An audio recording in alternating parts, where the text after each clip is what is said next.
제가 지난 6월 9일에서 13일까지 옛날 말로 북간도라고 하죠. 지금은 이제 연변 지역이라고 합니다. 중국.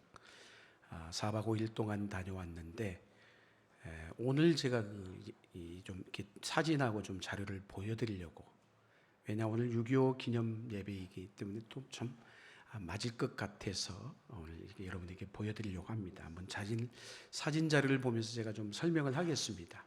먼저 한번 첫 사진 한번 보여주시죠. 무엇으로 보이십니까? 아유, 잘하시네요. 한 번에 하시네요. 그냥 백두산. 아니, 목사님 저걸 어떻게 찍었대요? 찍었죠. 어떻게? 비행기에서. 비행기 상공에서 실제 찍은 사진입니다. 어떻게 저렇게 가능하냐? 우리나라 국적기로는 저 상공을 날아가지 못해요. 근데 저희가 중국 국적기 동방항공기를 탔어요. 동방항공기를 타기 때문에 북한 이게 국경을 넘어갈 수가 있습니다. 마침 넘어가는데 어디서 많이 보인 거예요. 사진을 찍었어요. 딱 그 찬스를 놓치지 않고 기회를 포착해서 백두산, 지금 눈이 쌓여 있죠. 얼려 있어요. 그렇지 않아도 저희도 이제 실제로 갔더니 얼려 있어요. 진짜 그렇게 있습니다. 자, 지나보시고요. 다음 사진. 자, 그래서 연길이라는 공항에 도착합니다. 연길이라는 공항에 도착했고요. 연길은 이 연변주의 이제 쉽게 얘기하면 수도와 같은 도시예요. 많은 시가 있지만 그 중에 대표적인 큰 도시다라는 것이죠. 자, 연길 지나시고 그리고 그날 저녁에 저기 연변에 있는 가장 큰 대학이죠. 연변대학이라고 있습니다. 연변대학. 대학 앞에서 기념사진을 촬영했습니다. 지나가시고요. 저기가 어디냐? 그 유명한, 여러분 영화 보셨을 거예요. 놈이라는 영화. 아시죠? 보신 분은. 그 영화에 나오는 15만 원 탈취 사건이 거기에 영화에 이게 내용이 나오거든요. 근데 그 중에 이제 탈취를 했는데 다 죽고 한 사람만이 살아남았어요. 그 15만 원 탈취 사건을 기념한 바로 영화의 배경지가 되는 바로 그 기념비가 세워져 있는 곳입니다. 그곳에서 사진을 찍은 것이에요. 자, 지나가시고요. 그게 바로 사건자로 유적지라는 거예요.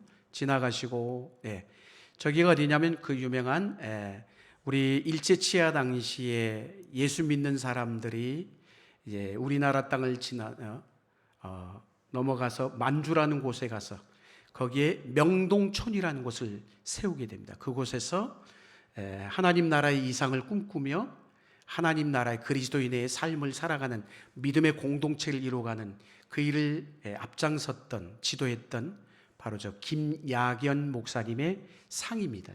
김야견 목사님. 아마 그래서 우리가 가면 명동촌에 가면 흔히 이제 다음에 나옵니다만은 신윤동주, 송몽규 이런 분들만 기억하거든요. 근데 사실은 그분들 독립운동의 기저에 깔려 있는 그들의 사상과 그들을 지도했던 인물이 누구냐? 바로 저 김야견 목사님이세요. 저분은 신학을 그렇게 공부한 분이 아닌데, 공부하지 않았지만은 목사로 임직 줄 수 있을 만큼 탁월한 리더십을 발휘했던 인물입니다. 바로 그분입니다. 지나시고요. 바로 저기가 이제 송몽규, 예전에 사저죠. 예전에 송몽규가 살았던 바로 가택입니다. 다 지나시고 그 다음에 이제 나오는 것이 이제 연길에 가면은 저게 있어요. 송정이죠. 용정에 가면은 용정 시내 안에 당시에 일제 우리 독립운동하는 사람들을 탄압했던 흔적이 있습니다. 이렇게 고문하고 있는 것. 고문하는 것들이 얼마나 고문 도구들이 아직도 남아 있는지 넘겨보시죠. 계속 저런 것들이 있습니다. 지나시고 계속 끔찍한 이런 상황들이 있습니다, 여러분. 자, 넘기시고 저기가 그 유명한 봉오동 전투, 여러분 영화의 배경지가 되었던, 들어가지를 못해요. 저기 수원지가 돼가지고 중국의 당국에서 막았는데 저희를 인도했던 가이드 대신 조선족 목사님이 처남이 경찰 부국장이라 가지고 우리만 거기에 가서 기념 촬영할 수 있게끔 만들어줬어요. 그래가지고 아무나 못 가요, 여러분. 촬영만 했다라는 것. 자, 넘어가시고 어딜까요? 북한입니다. 북한의 실제 사진을 찍은 겁니다. 현재 두만강 건너편에 북한인들이 지금 한참 모내기 하고 있어요. 모내요. 산들을 보니까 다 벌거숭이에요. 나무들이 하나도 없어요. 자, 쭉 넘기시고, 사람들이 있는 거예요. 저기서 이렇게 휴대폰으로 망원경으로 다 보이게 돼 있습니다. 지나가시고, 저 초소도 있고요. 저렇게 철조망 넘어 저렇게 지금 바로 저게 흘러가는 게 두만강입니다. 두만강. 금방 지금 얘기하는 윤동주 생가이고요.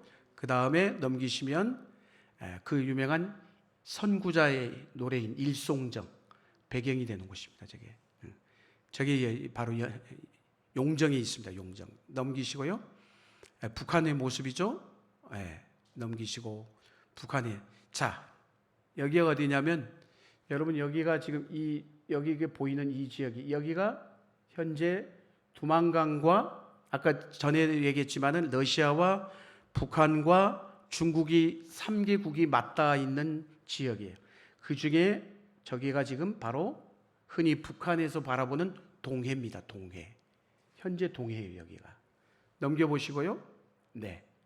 지금 북한, 바로 두만강변 지역에 지금 러시아와 아까 북한과 중국이 맞닿아 있는 바로 그 강변 두만강 지역입니다. 철조망 넘어. 북한 저 국기가 보이시죠? 넘기시고요. 여기 이제 조선족 교회입니다. 조선족 교회에서 사진 찍었던 것이고요. 넘겨보시고.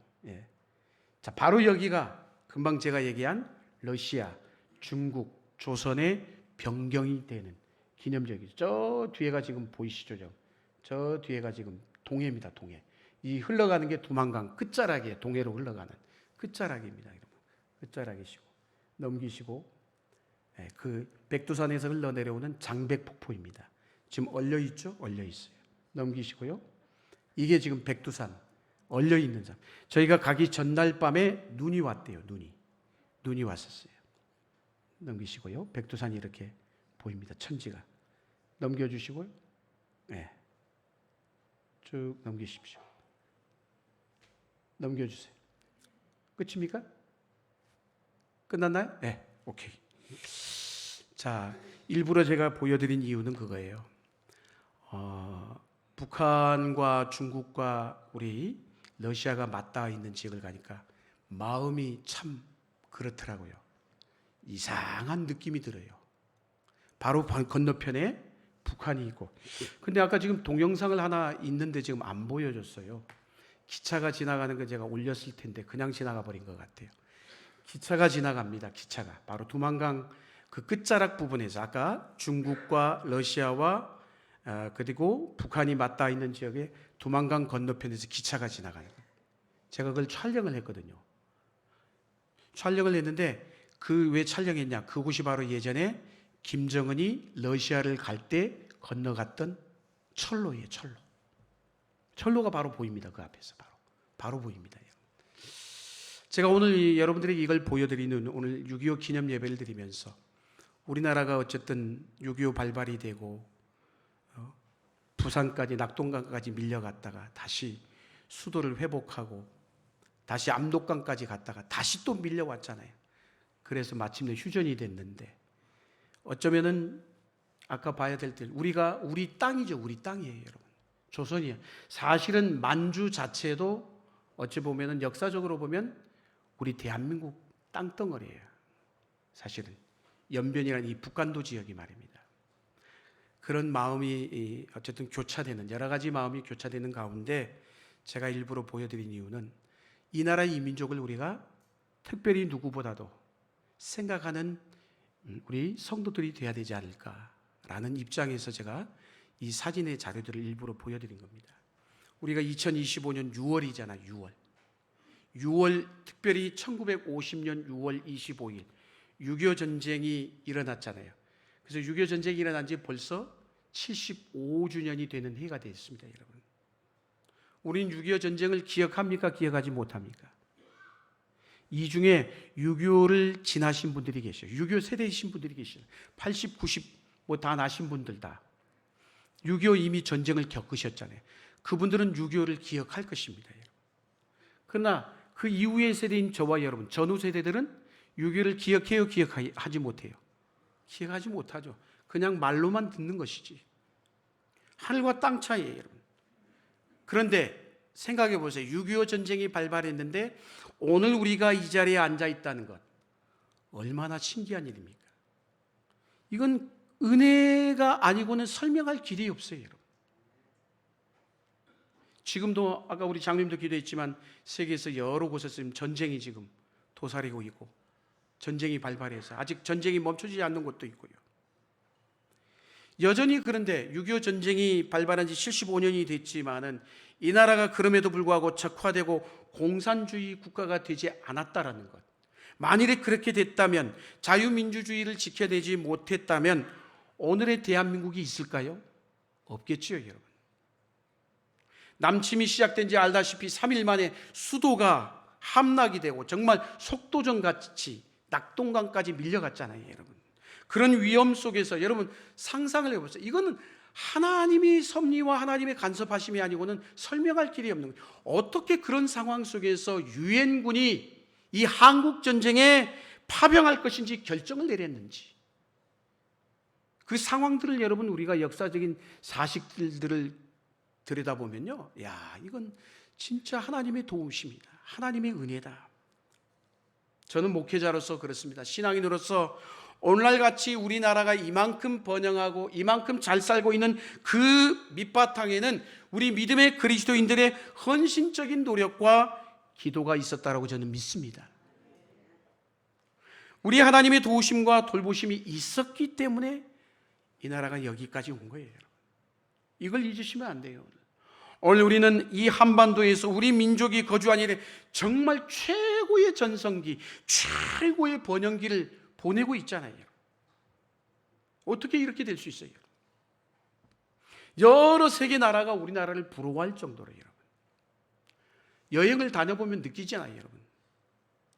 저는 신앙인으로서 그래서 우리 믿음의 선조들이 이 땅에서 하나님 앞에 얼마나 눈물로 기도했을까, 그걸 기억해보는 거예요. 떠올려보는 거예요. 유례 없이 믿음의 선조들, 우리의 믿음의 선조들만큼 나라와 민족을 위해서 눈물을 흘리며 기도했던 민족이 있을까요? 없을 거예요, 여러분. 그 선조들의 간절한 기도가 있었기 때문에 일제강점기를 지나게 되었고 6.25 전쟁도 뛰어넘을 수가 있었던 거예요. 그래서 오늘 이토록 아름다운 결실이 맺어진 것이 아닌가, 저는 그렇게 생각합니다. 한마디로 하나님이 우리를 도우신 것이죠. 여기까지 이르도록 해주신 그 은혜에 감사하며 그 은혜에 얼마나 정말 다 표현할 길이 없어요, 사실은 알고 보면. 그런데도 지금의 우리의 시점에서 그럼에도 불구하고 아직도 해결되지 않는 문제가 우리 가운데 주어져 있죠, 여러분. 북한은 여전히 남침의 야욕을 버리지 못하고 핵무기, 무기 개발에 혈안이 되어 있습니다, 여러분. 여전히 적화 통일의 야욕을 버리지 못한 채 우리를 주시하고 있는 건 사실입니다, 여러분. 그들의 추종 세력이 이 나라를 이념적으로나 사상적으로나 끊임없이 노략질하고 있다는 것도 잘 알고 있습니다.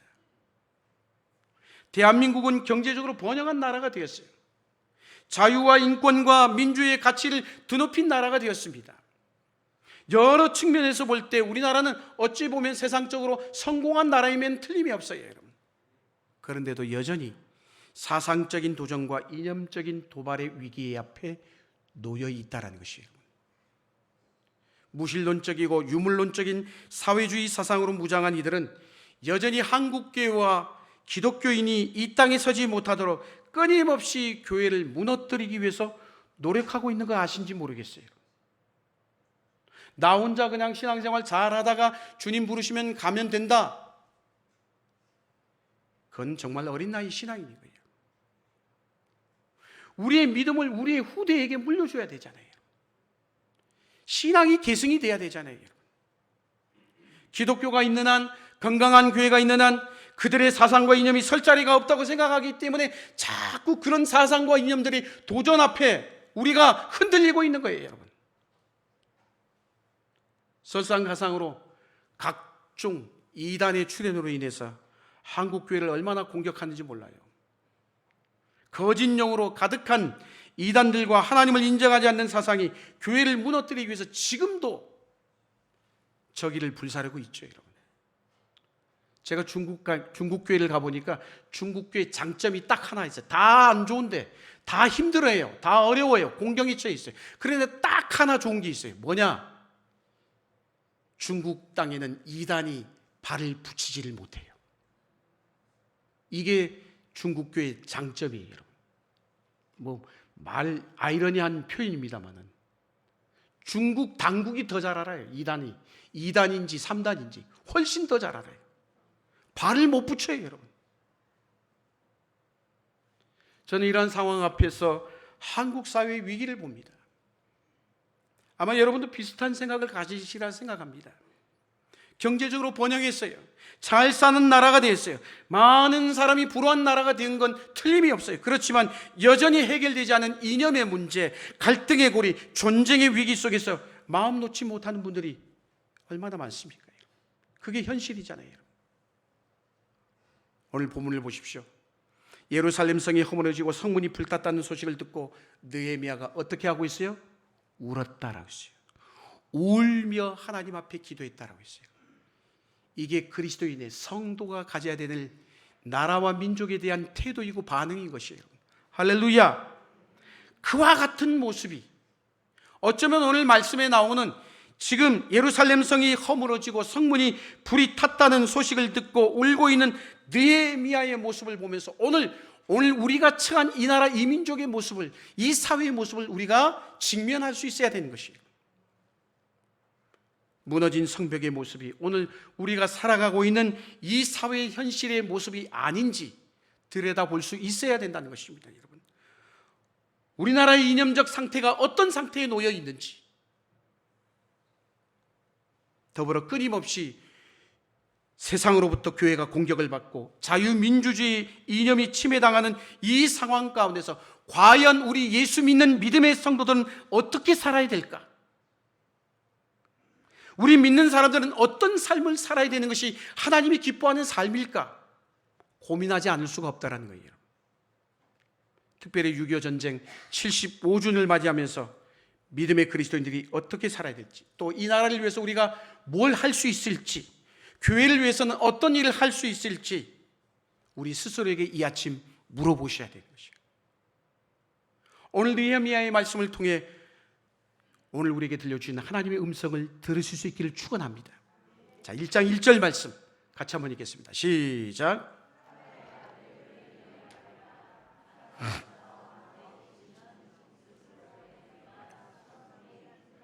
아멘. 여기 하갈의 아들이라라는 데서 느헤미야가 어느 위치에 있음을 확인하게 되죠. 하갈야는 알다시피 포로로 잡혀왔어요, 바벨론에.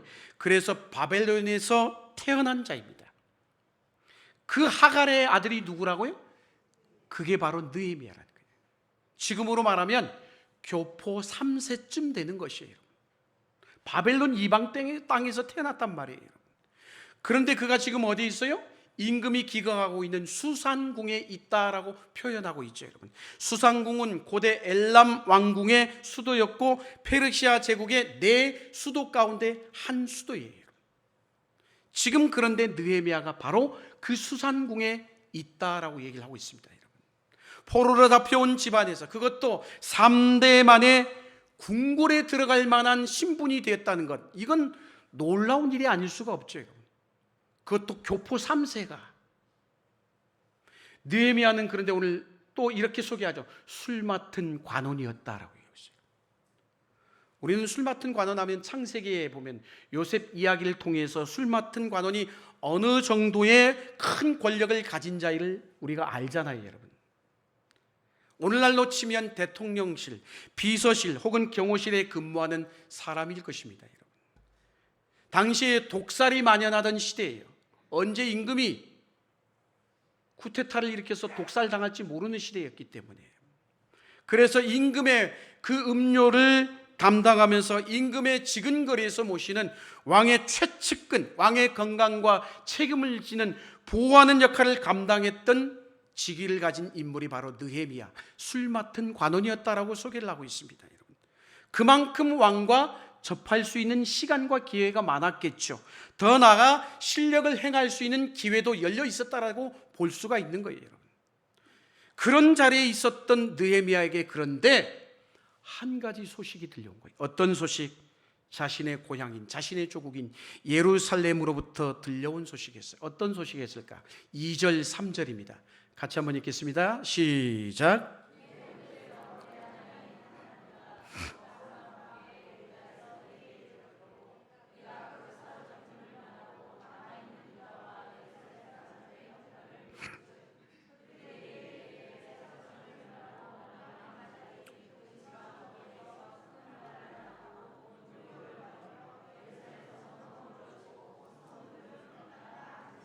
아멘. 참혹한 소식을 들었어요. 예루살렘 성이 허물어지고 성벽이 무너지고 성문은 부서지고 백성은 유린당하고 침략을 당해서 힘겨운 삶을 살고 있다는 안타까운 소식을 들은 거예요. 이 이야기를 듣고 느헤미야가 어떤 반응을 보여요? 슬피 울며 며칠 동안 음식을 먹지 못했다라고 했어요. 그리고 하나님 앞에 간절히 기도했다라고 얘기하고 있습니다. 성경은 이 내용을 이렇게 증언하죠. 4절 말씀 이어서 읽겠습니다. 시작.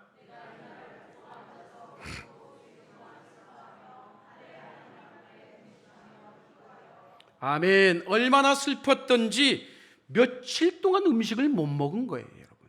그리고 그런 상황 가운데 하나님 앞에 간절히 기도했다라고 했어요. 여러분, 이 느헤미야가 이렇게 반응을 보인 당시의 상황이 어떤 상황이었느냐? 역사를 보면 그래. 우선 고레스 왕 시절에 스룹바벨이 1차로 바벨론에서 포로적으로 잡혀있던 사람들을 이끌고 예루살렘으로 돌아오게 되죠. 이게 1차 포로 귀환의 사건이에요. 그리고 물론 그것은 1차 포로로 귀환했다는 건 정말 하나님의 말할 수 없는 은혜이죠.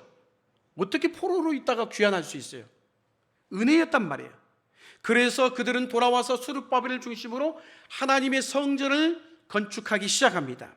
과거에 물론 솔로몬의 성전과는 비교할 수 없을 정도로 초라한 성전이었지만 예루살렘 성전을 재건하는 일을 그들이 마침내 이루어냈다라는 것이에요. 성전 재건이 이루어지고 나서 한참 시간이 흘렀어요. 그리고 나서 또 다른 페르시아 왕이었던 아닥사스다 왕에 의해서 그의 허락으로 에스라가 또 다른 포로민, 2차 포로민이죠. 포로민을 이끌고 예루살렘으로 들어오게 됩니다. 자, 에스라는 그곳에서 돌아와서 어떤 일을 벌여요? 신앙 회복 운동을 전개하게 되죠.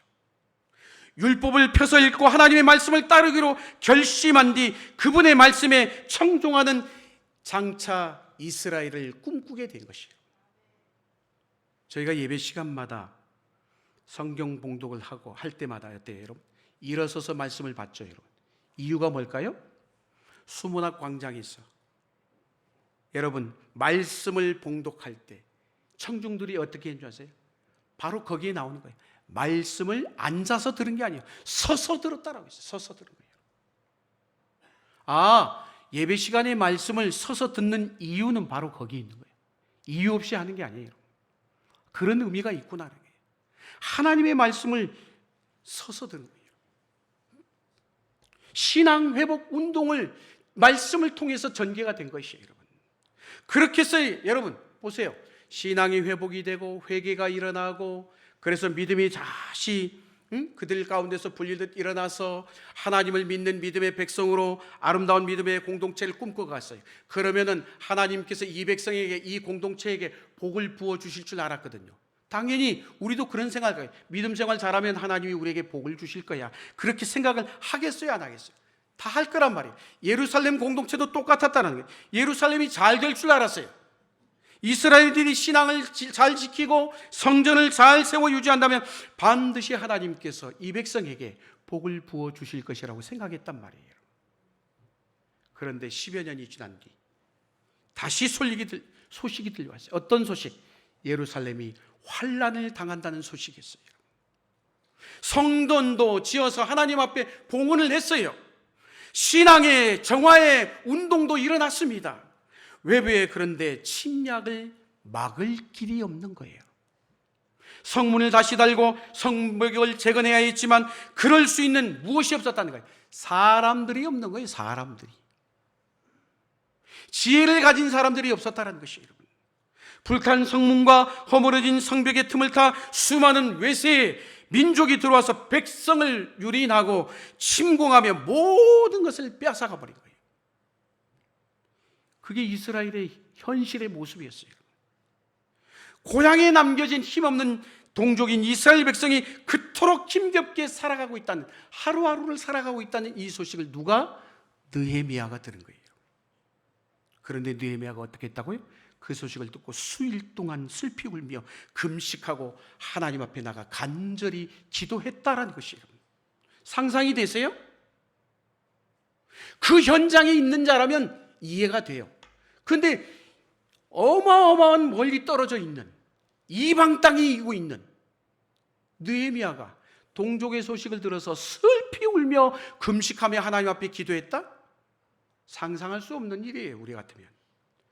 그것도 교포 3세가 되고 이방 사람인데도 불구하고, 게다가 이방 나라 페르시아에서 높은 지위까지 올라 있잖아요. 무엇이 아쉬울 게 있습니까? 그런데도 그는 자기의 민족, 자기의 동족을 잊지 않았다는 거예요. 한 번도 가보지 못한 고향 땅을 생각하면서 운다라는 게 이해가 되세요? 참으로 대단한 일인 거예요. 믿음으로 하나님 앞에 간절히 기도한 거예요. 할렐루야. 오늘 본문 우리가 읽은 말씀이 그래서 바로 이 느헤미야가 금식하고 애통하며 기도했던 내용의 말씀이에요. 여러분, 그가 어떻게 이렇게 기도했을까? 그는 이렇게 기도하는 거예요. 하나님께서 우리와 약속을 하셨지 않습니까? 언약을 했지 않습니까? 하나님의 언약과 하나님의 약속을 다시 끄집어낸 거예요. 우리의 믿음의 선조들과 약속했지 않습니까? 당신의 백성으로 삼겠다라고요. 하나님 앞으로 그 약속의 말씀을 붙잡고 나아가는 거예요. 하나님께서 언약하신 것을 다시 생각하며 주님 앞에 나아가 부르짖었다는 말인 거예요. 한마디로 이거예요. 하나님, 우리는 언약의 백성입니다. 하나님께서 우리와 언약을 맺으셨지 않습니까? 이 사실을 기억하며 하나님 앞에 기도한 것이죠. 그가 그런데 첫 번째로 주님 앞에 기도한 내용이 뭘까요?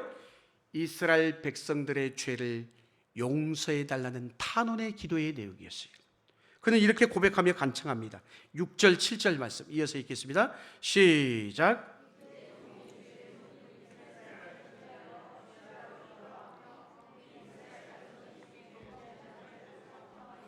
주는 귀를 기울이시며 눈을 여시사 종의 기도를 들으시옵소서.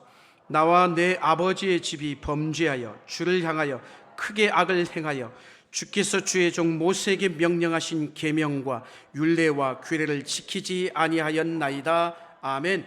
느헤미야는 이 기도의 내용을 다시 원점으로 돌아간 거예요. 어떻게? 지금 내 백성이, 저 백성이 어려움을 당하고 있는 이유가 뭘까? 저들이 지금 고난받고 힘든 일을 당하고 있는 그 이유가 도대체 뭘까? 하나님께서 안타깝게 여기신 뭐라는 거예요? 믿음의 선조들의 죄악의 자리로 돌아간 거예요. 죄 때문이다라는 거예요. 깨달은 거예요. 인정하는 거예요.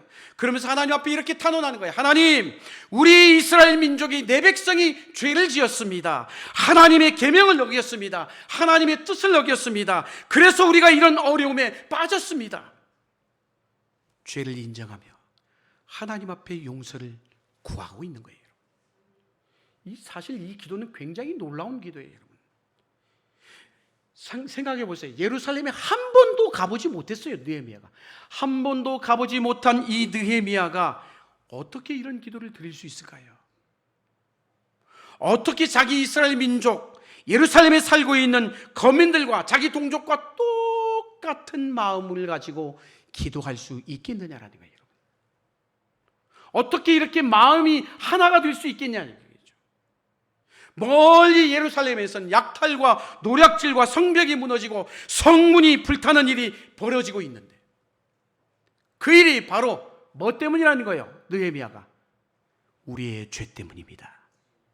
이스라엘의 죄 때문입니다. 느헤미야가 그렇게 믿고 하나님 앞에 용서를 구하는 거예요. 그래서 하나님 앞에 용서를 달라고 간절히 지금 간청하고 있는 거예요. 사랑하는 여러분, 느헤미야의 이 모습 속에서 우리는 하나님 앞에 나아가는 제사장의 모습을 보게 됩니다. 여러분, 이스라엘 대신에 그들의 죄악을 들고 하나님 앞에 나아가는 직분이 곧 제사장이잖아요. 여러분, 예루살렘의 거민들과 이스라엘 백성들을 생각하면서 금식하며 간절히 주님 앞에 기도합니다. 하나님 앞에 나와 자기 민족을 구해달라고 간절히 탄원하는 느헤미야의 모습을 보는데, 이 모습 속에서 우리는 우리가 어떤 삶을 살아야 되는지, 우리 민족을 위해서 어떤 일을 해야 되는지, 또 우리 교회를 위해서 내가 무슨 일을 해야 되는지 다시 한번 생각해 보셔야 합니다. 일찍이 많은 믿음의 선조들이 그랬습니다. 모세는 이스라엘 백성이 죄를 지었을 때 어떻게 합니까? 하나님 앞에 차라리 내 이름을 생명책에 지워질지라도 저들을 용서해 주옵소서. 사도 바울 역시도 마찬가지예요. 자신에게 큰 하나의 근심이 있다라고 고백합니다. 그 근심은 다름이 아니라 내가 차라리 저주를 받아 그리스도에게 끊어질지언정 내 백성, 내 동족 이스라엘이 구원받기를 원합니다. 느헤미야의 위대한 점이 있다면 다른 게 아니에요. 이스라엘의 불행과 이스라엘의 재난을 하나님과의 관계에서 이해하고 인정했다는 것이에요. 하나님과의 언약의 앞에 이스라엘의 죄를 자복하며 하나님 앞에 나아가 용서를 구했다는 것이죠. 그러면서 하나님의 약속을 높이는 거예요. 하나님, 언약의 하나님이시지 않습니까? 약속의 하나님이시지 않습니까? 그 약속을 따라 이 백성을 살려주옵소서. 그러면 하나님 앞에 우리 역시도 믿음의 삶을 살겠다고 약속하고 있는 것이죠. 더불어 그런데 제가 오늘 드리고 싶은 말씀은 마지막의 기도의 내용이에요. 이 기도의 내용이 얼마나 흥미로운지 몰라요. 자, 11절 말씀 같이 한번 읽겠습니다. 11절 시작.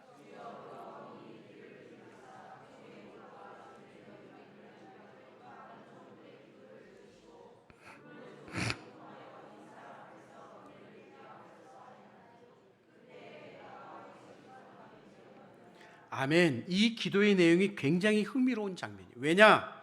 하나님 앞에 지금 울며 금식하며 기도하고 있잖아요. 하나님의 언약을 기억해 달라고 호소하고 있잖아요. 이스라엘의 죄를 용서해 달라고 탄원하고 있어요. 그렇게 이스라엘을 위해서 기도를 마무리할 즈음에 다시 마지막으로 하나님 앞에 뭐라고 기도하는 거예요? 이렇게 기도하는 거예요. 하나님, 나를 형통하게 해 주옵소서. 내가 이 사람들 앞에서, 왕 앞에서 은혜를 입게 해 주옵소서. 내가 지금 술 맡은 관원입니다. 이게 마지막 기도의 내용이에요. 이 기도의 내용이 도대체 뭘까요? 여러분 잘 생각해 보셔야 돼요. 언뜻 이 기도의 내용만 딱 떼어본다면 무슨 생각이? 느헤미야 자기 잘나게 해달라고, 자기 영달을 위해서, 자기 높임을 위해서 하나님 앞에 기도하는 것 아닌가? 이렇게 생각할 수가 있어요. 잘 나가기 위해서, 잘 되기 위해서, 자신의 영달을 위해서 하나님 앞에 요청하는 기도로 들릴 수 있어요, 여러분. 그런데 전후 맥락을 보면 그렇지가 않아요, 여러분. 어색한 부분이 있죠, 다소.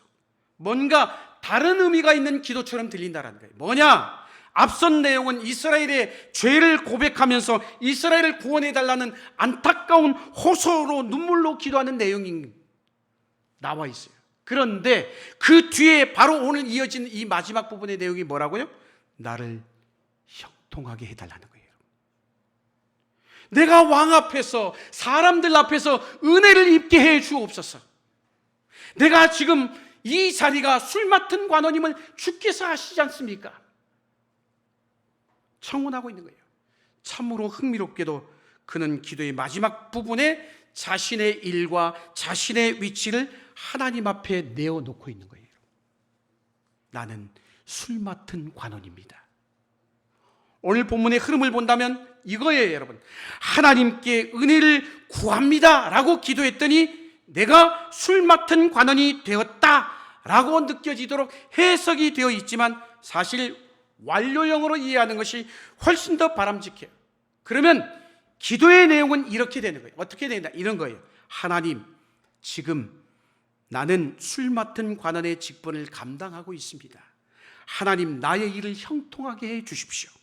내가 왕 앞에서 은혜를 입게 해 주십시오. 이게 느헤미야의 기도예요. 왜 느헤미야가 이런 기도를 드렸을까요? 느헤미야는 자신이 기도한 이후에 하나님이 그저 누군가를 통해 일하실 것이라고만 생각하지 않았다는 거예요. 기도하면 누군가 일하겠지, 그냥 하늘의 방법으로 하나님의 방식으로 일하실 거야 가볍게 생각하며 묻어두지 않았다는 거예요. 끊임없이 약탈당하고 유린당하는 예루살렘을 바라보며 성벽을 재건하고 성문을 굳게 세우지 않으면 안 된다는 분명한 사실을 깨달은 느헤미야는 그 일 앞에 자기 자신이 사용되기를 바라는 기도를 드린 거예요. 할렐루야. 사랑하는 여러분, 오늘 이 자리에 앉아있는 저와 여러분 모두는 어쩌면 세상에서 볼 때는 별 볼 일 없는 자리일 수도 있어요. 그러나 여러분이 서 있는 그 자리는 누가 주신 거예요? 하나님이 주신 거예요. 하나님이 세워주신 것이에요. 하나님께서 여러분에게 그 자리를 주셨습니다. 왕의 술을 담당하는 관원의 자리도 하나님이 느헤미야에게 주신 것이에요. 여러분, 그 자리를 주신 이유를 하나님 앞에 다시 묻는 거예요. 그리고 주신 그 자리에서 기회를 찾고자 하는 것입니다. 무엇을 위해서입니까요? 무너진 예루살렘의 성벽의 재건을 위해서, 방어선을 다시 구축하기 위해서, 안전한 성을 재건하기 위해서 하나님 앞에 은혜를 구하고 있는 것이죠. 물론 이후의 일은 계속 진행되겠지만 오늘의 이야기는 여기서 머무를 수밖에 없습니다. 오늘 우리에게 주신 하나님의 말씀, 이 느헤미야의 이야기를 통해서 우리에게 주신 메시지가 뭡니까? 하나님은 성경에서 끊임없이 이렇게 말씀하죠. 근심하지 말라, 염려하지 말라, 두려워하지 말라, 걱정하지 말라. 무엇을 먹을까, 무엇을 마실까, 무엇을 입을까 염려하지 말라라고 성경은 끊임없이 주님이 우리에게 말씀하십니다. 그러나 주님은 우리에게 또 다른 근심에 대해서도 말씀하셨다는 사실을 아십니까? 또 다른 근심이 뭘까요? 하나님의 뜻대로 하는 근심인 것입니다. 고린도후서 7장 10절 말씀 같이 한번 읽겠습니다. 시작.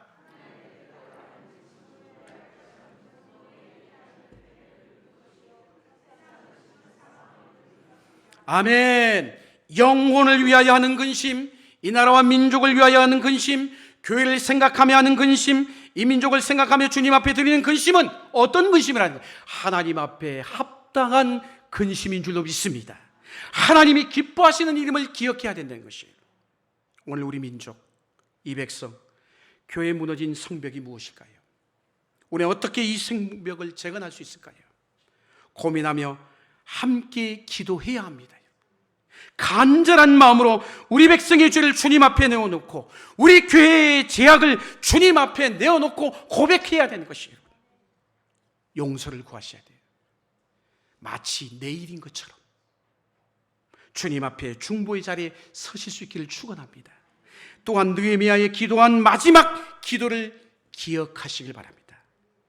그 기도가 뭡니까? 하나님, 종이 형통하여 이 사람 앞에서 은혜를 입게 하옵소서.